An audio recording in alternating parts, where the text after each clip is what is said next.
ఒక historical occasion లో ఉన్నాం. నేను ఎందుకు ఈ మాట మాట్లాడుతున్నానంటే ఐటీలో మనం మొట్టమొదటిసారిగా ముందడుగేశాం. భారతీయుల్ని డిఫీట్ చేసే వాళ్ళు ప్రపంచంలో ఎవరూ లేరు. రెండోది, యువత మా తమ్ముళ్ళు ప్రపంచం అంతా దూసుకుపోయే పరిస్థితికి వచ్చారు. భారతదేశానికి డెమోగ్రఫిక్ డివిడెండ్ అంటే యువత ఒక పెద్ద ఆస్తిగా తయారైంది. మూడోది, సరైన నాయకుడు మన దేశానికి సరైన సమయంలో ఉన్నాడు. అదే నరేంద్ర మోడీ. ఈ మూడు వల్ల మీరు ఒకసారి చూస్తే దేశం దూసుకుపోయే పరిస్థితి వస్తా ఉంది.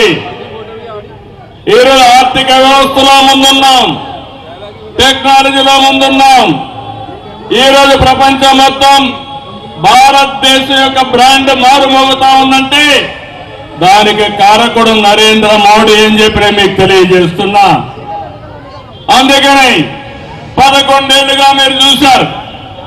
11 సంవత్సరాల్లో మీరు చూస్తే సంక్షేమం, అభివృద్ధి, సంస్కరణ మీద నరేంద్ర మోడీ గారు దేశాన్ని శరవేగంతో ముందుకు తీసుకుపోయే పరిస్థితికి వచ్చారు.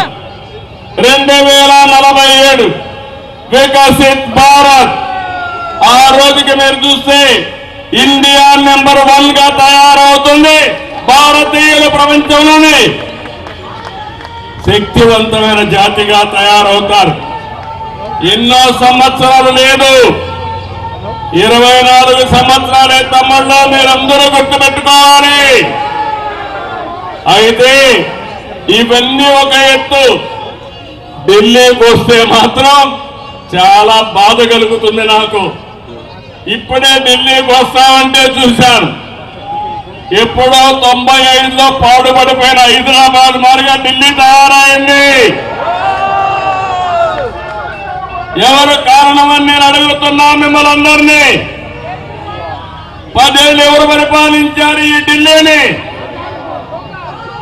అదే గాని డబుల్ ఇంజిన్ సర్కారు గాని వచ్చుంటే ఢిల్లీ కూడా వాషింగ్టన్ ని, న్యూయార్క్ ని తనదన్నే విధంగా తయారయ్యేది. ఈరోజు ఒక విషయం మీరు చూస్తే ఢిల్లీకి వస్తే వెదర్ పొల్యూషన్. ఏం తమ్ముళ్ళు, ఈ గాలితో మనం ఎట్టున్నామో నాకైతే అర్థం కాలేదు. 417 ఢిల్లీ ఎయిర్ క్వాలిటీ ఇండెక్స్. అంటే చాలా మంది హైదరాబాద్కి వెళ్ళిపోదాం, బెంగళూరుకి వెళ్ళిపోదాం అనే పరిస్థితికి వస్తున్నారు.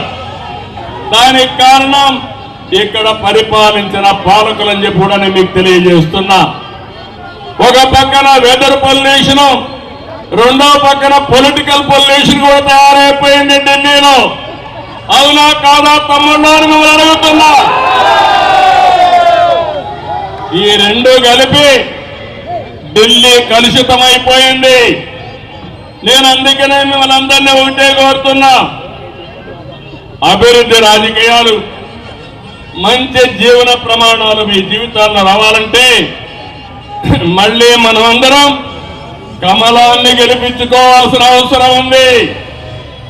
కమలంగాని గెలిస్తే ఢిల్లీ బాగుపడుతుందని చెప్పి కూడా నేను మీకు తెలియజేస్తున్నా. రాజధాని ఢిల్లీ, మనం గర్వపడే విధంగా రాజధాని ఉండాలి. ఎవరైనా సరే ఆలోచించేది మన ఇల్లు బాగుండాలి, మన దేశ రాజధాని బాగుండాలి, మన రాష్ట్ర రాజధాని బాగుండాలని కోరుకుంటాం.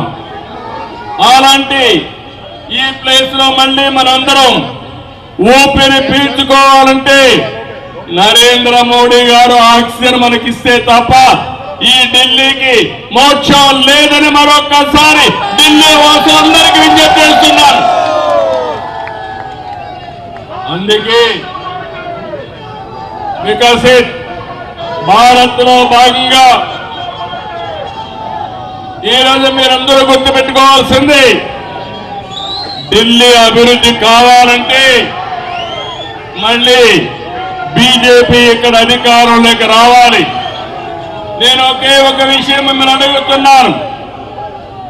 భారతదేశానికి ప్రపంచం మొత్తం గుర్తింపు వచ్చింది. అందరూ కూడా ఆమోదించే పరిస్థితికి వచ్చారు.